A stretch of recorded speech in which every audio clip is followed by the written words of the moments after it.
오늘의 말씀 욥기 37장 14절부터 24절 말씀. 하나님 아버지, 지난주일 시간은 월요일 아침 이 시간에도 주님의 은혜를 함함으로 주 앞에 나갑니다. 이 시간에도 우리 모두에게 말씀을 통해 하나님의 음성을 들려주옵소서. 예수님 이름으로 기도합나이다. 아멘. 할렐루야. 성도 여러분, 오늘도 하나님께서 동행하시는 복된 하루가 되시길 축복합니다. 오늘 우리에게 주시는 하나님의 말씀은 욥기 37장 14절에서 24절까지의 말씀입니다. 엘리후가 오늘 욥에게 말하는 가운데 묘사된 하나님은 너무나도 광대하신 분이십니다.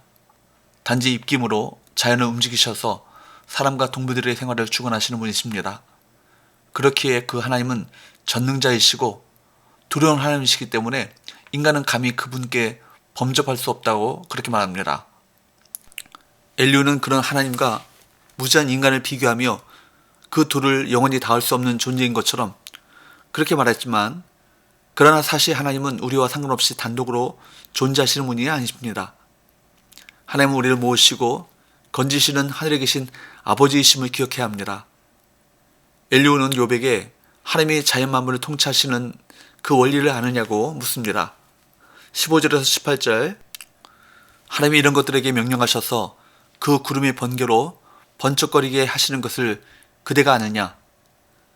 그대는 겹겹이 쌓인 구름과 완전한 지식의 경이로움을 아느냐?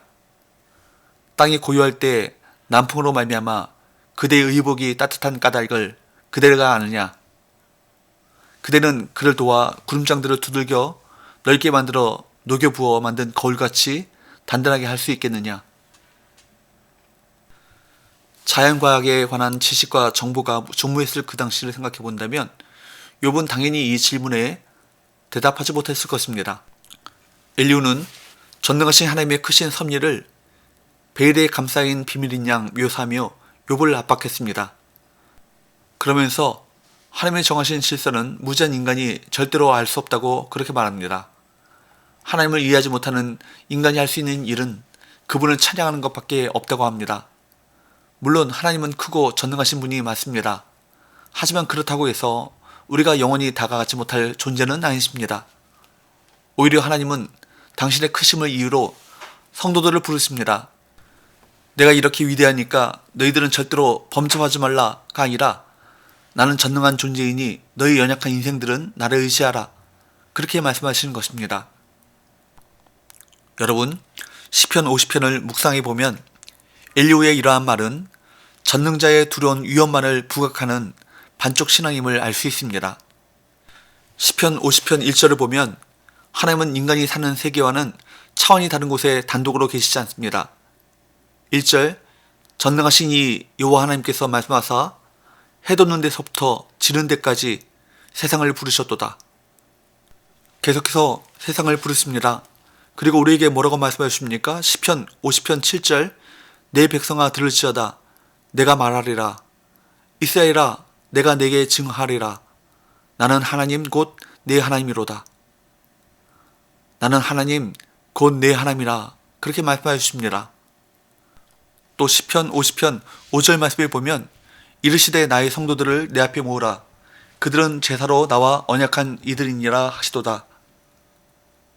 하나님은 우리가 멀리서만 찬양하기를 바라지 않으시고 가까이서 예배하기를 원하십니다. 언제나 당신의 백성들, 당신의 자녀들에게 지극한 관심을 갖고 계신 참 좋으신 아버지, 아빠가 되시죠. 성도들을 내 앞에 모으라. 이것이 하나님 아버지의 마음입니다. 그러니 크신 하나님께, 사랑이 많으신 하나님 아버지께 우리는 기대어도 됩니다. 하나님을 예배하기 위해 모인 우리가 바로 하나님 아버지의 자녀인 것입니다. 반면에 엘리후는 사람이 하나님을 만날 수 없다고 말했습니다. 23절, 전능자를 우리가 찾을 수 없나니 그는 권능이 지극히 크사 정의나 무한한 공의를 굽히지 아니하심이니라. 하나님의 위엄이 두려워서 다가갈 수 없고 그분의 전능하심이 오히려 하나님과 인간 사이를 가로막는 것처럼 묘사하고 있습니다. 하지만 시편 50편 저자는 전혀 다른 말씀을 전하죠. 하나님이 이렇게 말씀하신다는 것입니다. 시편 50편 15절 말씀입니다. 환난 날에 나를 부르라. 내가 너를 건지리니 하나님께서는 고통 속에 있는 당신의 자녀를 무심하게 내버려 두지 않으십니다. 그 사람이 당신을 찾길 바라시고 기다리시며 그를 그 속에서 건지고 싶어 하시는 것입니다. 혹시 고통 가운데 있을 때 하나님의 손길을 느끼지 못하셨습니까? 그럴 수 있습니다. 하나님의 손길이 언제나 인간의 오감으로 느껴지지는 않기 때문입니다. 우리가 인지하지 못하는 시간의 흐름 속에 여러 사건의 조화 속에 하나님의 구원이 서서히 다가오고 있음을 믿으시길 바랍니다. 하나님은 우리가 미천하다는 이유로 멀리 떨어뜨려 놓으려 하지 않으십니다. 오히려 미천하기 때문에 연약하고 부족하고 덧없기 때문에 우리에게 힘이 되어 주시고 환난 날에 참된 도움이 되어 주시려고 하십니다. 앞선 시편 50편 15절 말씀 뒤에 어떤 구절이 이어지는지 아십니까? 환난 날에 나를 부르라 내가 너를 건지리니 그 다음에 어떤 말씀이 나옵니까? 내가 나를 영화롭게 하리로다. 구원받은 우리가 영화롭게 되는 것이 아닙니다. 우리를 구원하신 그 하나님의 영광이 드러나게 된다는 것입니다. 그래서 더 감사하고 기쁜 것입니다. 오늘 본문에서 엘리후는 하나님이 크고 전능하시다는 이유로 범접할 수 없다라는 결론을 내렸습니다. 전능하신 두려운 하나님이기 때문에 인간은 하나님을 가까이 할 수 없고 어리석은 인생들을 무시하신다는 것이죠. 하지만 이 주장은 38장부터 나오는 하나님의 현현과 대화를 통해 잘못된 주장임이 드러나게 되는 것이죠. 하나님은 자신을 드러내심으로 피조물인 인간과 대화하시는 분이십니다. 엘리후의 말대로 높은 곳에 있어서 사람과 제대로 된 대화가 불가능한 분이 아니라 사람을 직접 찾아오셔서 만나주시는 분이십니다.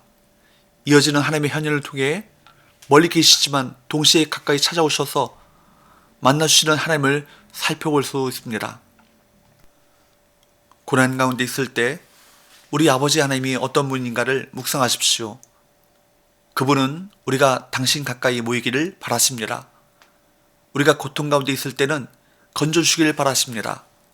당신께로 돌아오기를 문 밖에 서서 기다리시는 참 좋으신 아버지 하나님이십니다. 이보다 더 큰 은혜는 없습니다. 그분의 어미하심은 우리가 다가가지 못하는 이유가 되지 못합니다. 우리를 부르시는 아빠 하나님께 기쁘게 나가시길 바랍니다. 기도합시다. 하나님 아버지, 고난 가운데 있을 때 우리를 사랑하시고 우리를 건져주시기를 원하시는 하나님, 우리를 만나주시기를 기뻐하시는 하나님을 기억하게 하셔서 아버지 하나님께 더 가까이 나가게 하여 주옵소서. 예수님 이름으로 기도합나이다. 아멘.